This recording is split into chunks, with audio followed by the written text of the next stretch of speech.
ডলারের সংকট কেটে যাওয়ার পর শক্তিশালী হওয়ার চেষ্টা করছে দেশীয় মুদ্রা টাকা। তবে প্রবাসীদের পাঠানো রেমিটেন্স, রপ্তানিকারকদের স্বার্থ ও আইএমএফ এর শর্তের বিষয়টি মাথায় রেখে মার্কিন ডলারের দরপতন ঠেকিয়ে রাখছে বাংলাদেশ ব্যাংক।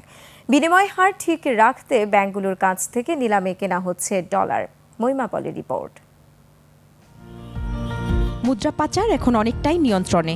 অন্যদিকে রপ্তানি আয় ও রেমিটেন্সও ইতিবাচক। সব মিলে বাজারে ডলারের সরবরাহ বেড়ে গেছে।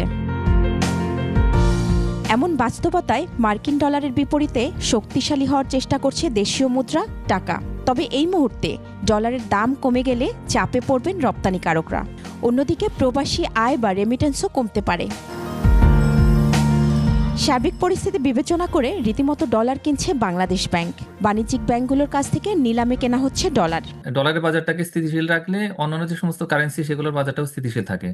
তো এই অবস্থায় আসলে যারা রপ্তানিকারক তাদের জন্য বিষয়টা ভালো, কিন্তু যারা আমদানিকারক তারা একটু মনে মনে প্রত্যাশা করছিলেন যে ডলার দামটা যদি কমতো তাহলে সেই ক্ষেত্রে তারা একটু স্বস্তিকর অবস্থাতে থাকতেন, তাদের ইম্পোর্ট প্রাইসটা হয়তো কম হতো। চলতি বছরে এখন পর্যন্ত ব্যাংকগুলোর কাছ থেকে 174 কোটি 75 লাখ মার্কিন ডলার নিলামে কিনেছে বাংলাদেশ ব্যাংক। এর মধ্যে সোমবারই কিনেছে 35 কোটি 30 লাখ ডলার।